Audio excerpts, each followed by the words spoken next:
Does this view look familiar to any of you? Well, it damn well should do if you are a musical film fan. Okay, this is the legendary Sound of Music hill, and that is the view behind me that matches that. This is the Sound of Music hill. Look. So there we are, that's the famous view, and that is Julie Andrews. So look, that is absolutely incredible to be stood on the hill where that famous twirl happened. And today is the 4th of June 2024, and it was the 4th of June 1964 that Julie Andrews performed that famous twirl. So today is the 60th anniversary of that legendary moment that happened here on the hill. So we all know the famous story about the helicopter which would have flown in over the Untersberg mountain, hovered around here. Julie Andrews would have walked over this patch of land and onto this bit here, and the twirl happened there. Okay, that is where the twirl happened. So it is honestly just phenomenal to be here.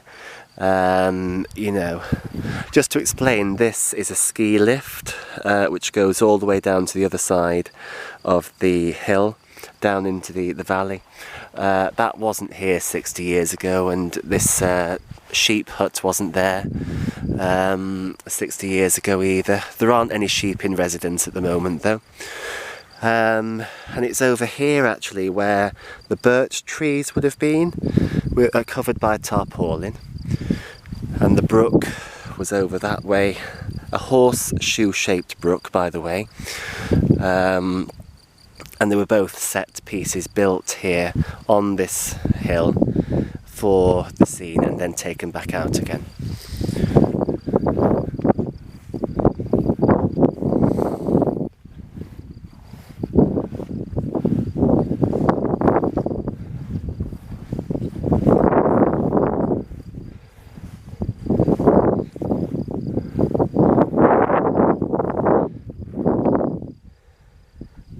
So this is a famous shot. So when Julie Andrews finishes singing the Sound of Music with the Untersberg mountain behind her, she then hears the bells of Nonnberg Abbey, and she runs off in this direction, and then of course she forgets that she's left her wimple on the grass, so she runs back, and with much frustration she goes, "Oh!"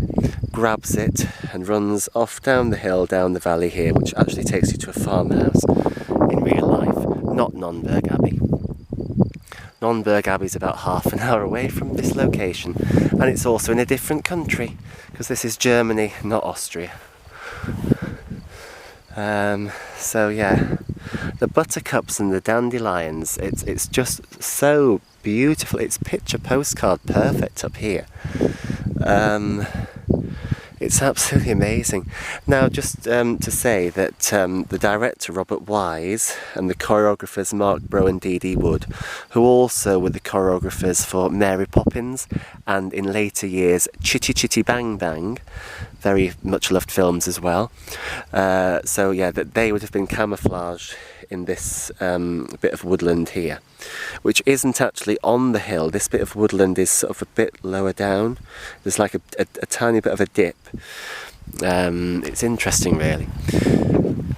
Yeah, and there is actually a little village here as well, which you don't see in the film. It's called Melvweg, Bavaria. And yeah, there's that famous view.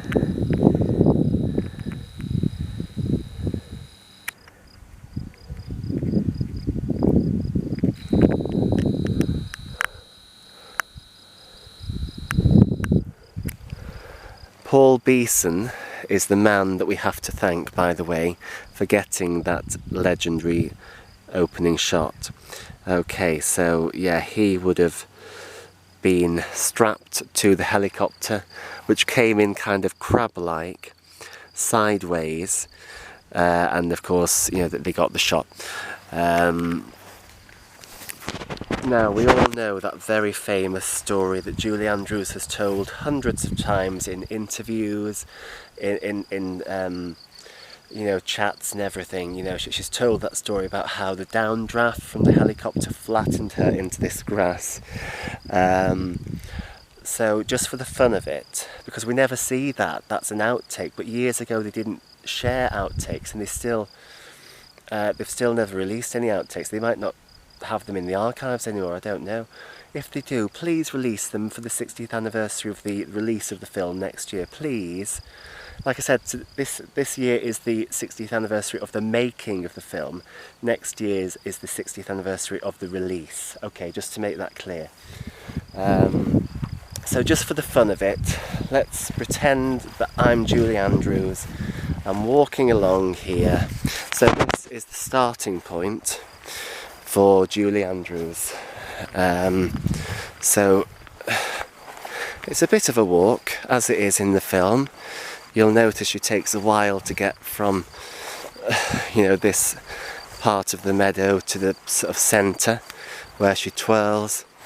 Okay, let's see. So people think that she starts from the wood, but she doesn't. If you look carefully, you can just see a little dot walking along over the top of this part of the hill. Okay, so Julie Andrews stood here 60 years ago. Okay, this is the view that she would have had as well. Though of course the helicopter would have been flying in over the Untersberg, so let's pretend. Okay, so I'm Julie Andrews, I'm walking along. She pats her head at one point during that walk up, and she's striding with her arms, you know. Okay, that's kind of the spot. Twirl around,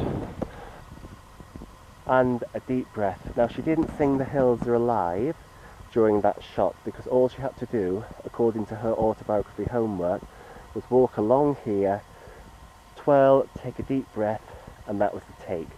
And the take when she sings The Hills Are Alive with the sound of music, that was filmed on a different day before. Okay, just to clear that one up. Okay, so I've done the twirl, the helicopter's flying around. Oh, there's a big draft from it. Oh, the wind. Oh my god. Oh gosh, flipping heck. Can you take a wider turnaround, please? Oh, he's just giving me a thumbs up. That was a good take. Okay, he's going round the other side of the meadow. We're going to do another take. Oh my god, there's a grass snake over there. Oh my god, it's a grass snake. Oh my god, I was lucky then, wasn't I? Wow. But yeah, that's I can imagine that's what it was like for Julie Andrews. She said that she swore a bit as well, but we're not going to do that.